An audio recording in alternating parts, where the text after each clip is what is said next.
Hello, bienvenue chez Pull Pistache, l'endroit pour créer sa marque de mode et je vous donne 10 questions à se poser quand vous dessinez votre collection. Donc je vous imagine déjà en train de faire les jolis croquis et là vous pouvez les regarder le lendemain et pour éliminer certains croquis qui vous feront perdre des sous ou qui ne seront pas cohérents avec votre gamme, pensez à ces 10 questions, c'est parti.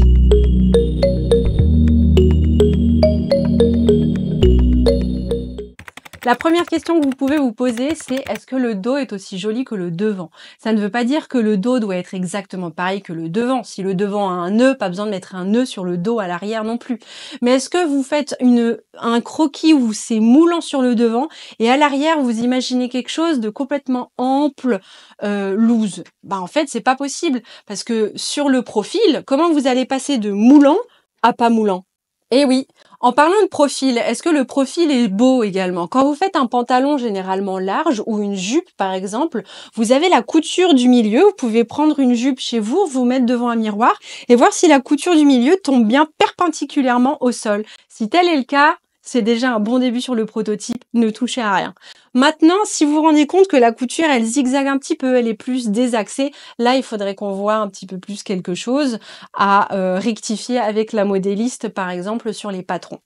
Mais le profil est également beau à voir. Dans les jupes asymétriques, quand vous avez, je sais que c'était une mode à une époque, quand vous aviez les jupes courtes à l'avant et les jupes longues à l'arrière, le profil est très beau à regarder. Et donc, pour qu'il soit très beau à regarder, il faut éviter que ça fasse court devant et puis après, sauf volonté de votre part, long d'un seul coup. Il y a en fait une harmonie à avoir et cette harmonie, pour ce type de vêtement, c'est sur le profil que ça se passe également. La deuxième question que vous pouvez vous poser, c'est comment j'enfile le vêtement? Ouais, je sais, cette robe moulante, elle est magnifique sur le croquis, mais comment vous l'enfilez? Parce que, imaginons, ma taille, moi, elle est plutôt petite, elle est marquée, et alors, du coup, elle est plus petite que mes hanches, elle est plus petite que mes épaules, et plus petite que ma poitrine, bien que ma poitrine ne soit pas forcément très généreuse. Donc, à un moment, je l'enfile par le haut ou par le bas, je l'enfile pas. Donc il va falloir penser à un moyen d'ouvrir et de fermer ce vêtement. Alors si c'est une robe par exemple portefeuille, généralement c'est plutôt 2 lacets sur le côté qui permettent de faire cache-cœur et hop, la robe est enfilée. Mais si c'est une robe moulante où l'on veut absolument, où il n'y a pas de possibilité d'ouverture et de fermeture et qu'on ne peut passer que par un zip, ce zip vous le mettez où? Au milieu dos, sur le côté, en diagonale, sur le devant?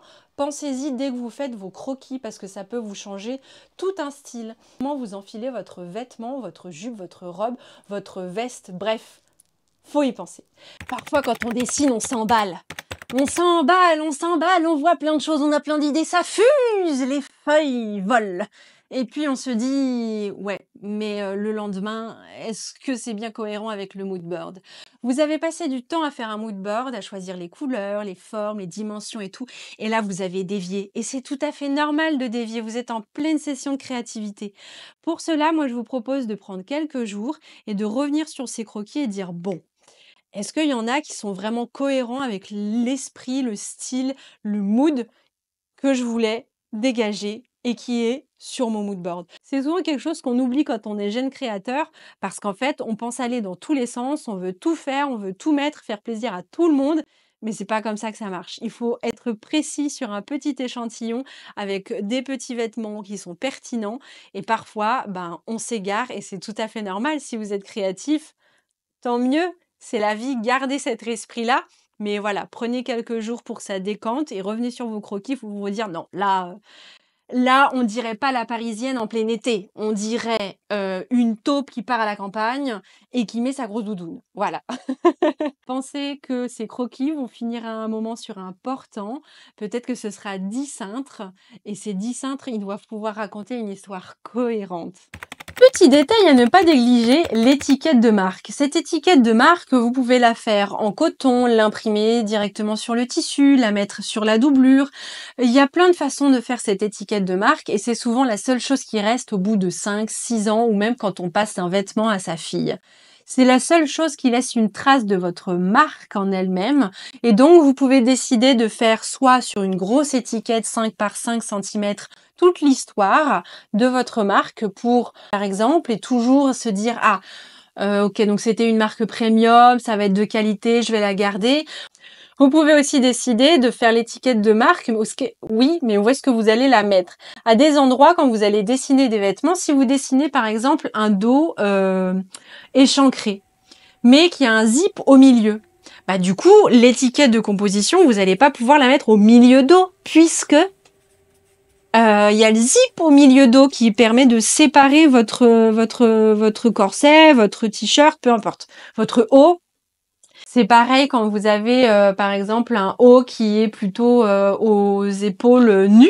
L'étiquette, vous allez pas forcément la mettre devant, vous allez la mettre derrière, mais est-ce qu'à l'arrière, elle va pas plutôt gratter? Donc parfois, on va pouvoir plutôt la mettre pincée ici, comme pour certains polos pour hommes, pincée sur l'ourlet en bas du top. Voilà, pensez-y. La question numéro 3 que vous pouvez vous poser, c'est quelle déclinaison vais-je faire? La déclinaison, c'est une façon de voir votre robe, par exemple, et de vous dire, ok, je vais également de cette robe, c'est composé d'un haut et d'un bas. Je vais en fait du coup en faire un bas, c'est-à-dire une jupe, et je vais en faire un haut, c'est-à-dire un t-shirt par exemple. Ou alors une chemise, ou pensez à ça aussi. Vous allez voir chez Cézanne, chez Zara, chez Dior, qu'importe, vous vous rendez compte qu'il y a des déclinaisons qui se font. Ces déclinaisons, elles se font soit par la forme, comme je viens de vous dire, un haut, un bas. Donc si la robe est longue, on peut faire aussi juste une jupe longue. Si soudainement cette jupe longue, elle ne correspond pas en fait au mood board que vous aviez en tête, vous pouvez raccourcir cette jupe et faire une jupe courte, parce que c'est plus votre cible, ou parce que c'est l'été, ou parce que c'est plus propice au motif, justement. Le motif peut être un moyen de décliner également votre gamme de vêtements et de vous dire, là, ce motif-là, il plaît énormément à ma cible parce que sur Instagram, j'ai fait des tests par exemple et j'ai eu des réponses au sondage et je vais prendre un risque et je vais dire, je vais le faire en jupe courte, en jupe longue et puis je vais pas faire que des jupes, je vais aussi faire un chemisier dedans et puis un t-shirt.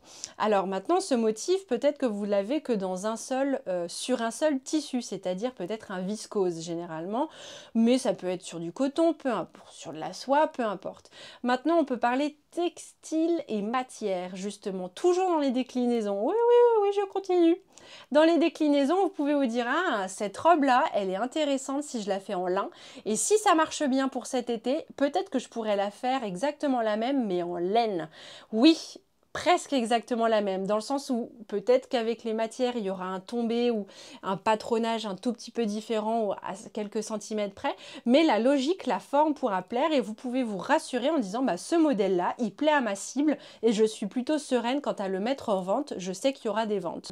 Parfois, il y a un vêtement phare et on le décline sur d'autres vêtements. Ouais. Bon, ça continue de tourner, alors on continue avec les questions. L'autre question que vous pouvez vous poser, c'est aussi dans quelle couleur, parce que vous avez votre mood board qui a été établi, vous avez les croquis, vous avez un peu des idées de forme, de silhouette et tout, et puis vous vous dites, ok, mais est-ce que ce serait pas simple et aussi cohérent d'avoir, moi j'ai un mood board plutôt avec des fleurs, du rosé, du orange, parce que c'est le printemps, parce que j'avais tel esprit qui vous vient à la tête, et vous décidez de faire que des robes rouges. Sauf que moi, je vois que des robes rouges sur le portant et je me dis, mais ça fait pas forcément de lien avec le orangé du mood board, avec le petit crème de l'inspiration sur la photo. Donc, n'hésitez pas aussi à prendre un même pantalon large, par exemple, de le faire en rouge et de prendre les risques de le faire aussi en orangé doux et de le faire en crème, par exemple. Ce même vêtement. Mais n'oubliez pas que vous avez différentes couleurs dans vos vêtements et c'est pas forcément un vêtement, une couleur. J'ai trouvé le modèle, il matche bien, j'ai le prototype, il est validé. Je vais à l'usine de fabrication et je dis ok, j'ai ce vêtement-là dans ce tissu je l'ai dans cette couleur orange, dans cette couleur rouge et dans cette couleur bleue et ça permet de renforcer votre mood board. Oui. Une autre question à vous poser, c'est les fournitures. Oui. Quelle fourniture allez-vous utiliser? Vous avez le bouton, la fermeture éclair, l'élastique, le fil. Si vous faites une veste de tailleur, vous aurez certainement besoin de solidifier un petit peu la veste sur le devant et pour cela, c'est du thermocollant. Tout ça, ce sont des choses que vous allez apprendre petit à petit, mais vous pouvez déjà commencer en n'omettant pas ce que vous êtes en train de dessiner, c'est-à-dire ce bouton-là sur la veste, tout simplement. Sur votre croquis, à droite, ce sera une fermeture éclair, un bouton, j'aurais besoin aussi, tel fil, telle couleur, etc. En fait, un prototype, un mannequin propre, même si c'est taille 38, le taille 38 peut toujours un petit peu varier. Ma sœur qui dit non mais petit bateau il taille petit par rapport à sergent major, c'est pas le même 10 mois. Un 10 mois chez sergent major, ça peut être un 12 mois chez petit bateau. Je sais plus comment ça marche, vous me dites en commentaire si vous avez également des équivalences entre marques, mais c'est la même chose pour les adultes. Pourquoi je dis ça? Parce que quand vous êtes plutôt jeune, je vais un peu dans les clichés, hein. Quand vous êtes jeune, on peut souvent dire qu'on se permet les jupes courtes, qu'une mamie de 70 ans, ça fera peut-être un peu bizarre une jupe courte. Il en est de même pour une veste tailleur sur quelqu'un qui a 12 ans, ça rend pas la même chose que sur quelqu'un qui en a 30. Et à 12 ans et 30 ans, on n'a pas la même morphologie. Alors ce sont des détails de quelques centimètres qui, dans la fast fashion ou dans la plupart de certaines marques, on verra pas la différence. Mais peut-être que dans votre cible, il y a des personnes aux grandes jambes, des personnes qui ont plutôt des hanches, des personnes qui sont blondes aux yeux bleus parce que vous voulez vendre plutôt dans le nord et c'est plutôt des peaux très très blanches avec des yeux très clairs. Bah là, vous allez pas avoir les mêmes couleurs et deux, pas avoir les mêmes morphologies non plus. Et ça, c'est à penser également au croquis. Si vous faites une collection plutôt légère où vous avez envie que les jupes soient courtes, que les jambes soient en mouvement, qu'on ne soit pas embêté, bah, ces jupes courtes, est-ce que ça va vraiment marcher avec votre cible? Est-ce qu'elle va acheter? Et c'est la même chose pour les jupes longues. Est-ce que c'est pas la mode du tout des jupes longues et votre cible, elle est sensible à la mode en ce moment et aux tendances et elle va pas acheter les jupes longues parce que c'est has-been? Ou alors, justement, elle s'en contrecarre et vous faites ce que vous voulez avec les jupes longues.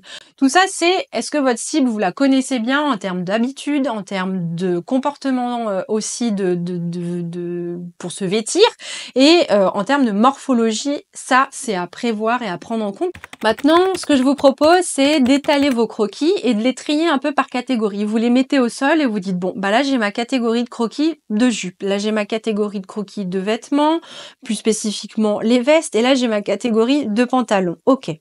Maintenant, dans ces pantalons, moi, ma marque, elle est plutôt connue pour toujours offrir des robes. Je pense à Naf Naf, parce que quand j'étais plus jeune, j'avais été vendeuse à Naf Naf. Et souvent, les clients disaient, moi, j'ai besoin d'une robe pour cet été pour un mariage. À Naf Naf, je vais forcément trouver. Et donc, quand vous étalez sur le sol ces croquis, est-ce que vous proposez autant de robes que la promesse de votre marque fait? Est-ce que ça veut dire qu'il faut en faire 20 à chaque fois? Non. Mais que vous ayez quand même une cohérence en vous disant bon bah là j'ai pas beaucoup de pantalons parce que d'un autre côté je suis pas connue pour faire beaucoup de pantalons, c'est pas vers ce quoi je veux m'orienter aujourd'hui cette saison pour prendre un risque et dire ah bah figurez-vous qu'on propose des pantalons maintenant avec tous les t-shirts qu'on l'on fait, etc. Imaginons que vous êtes une marque de mode qui décide de se concentrer que sur des chemises.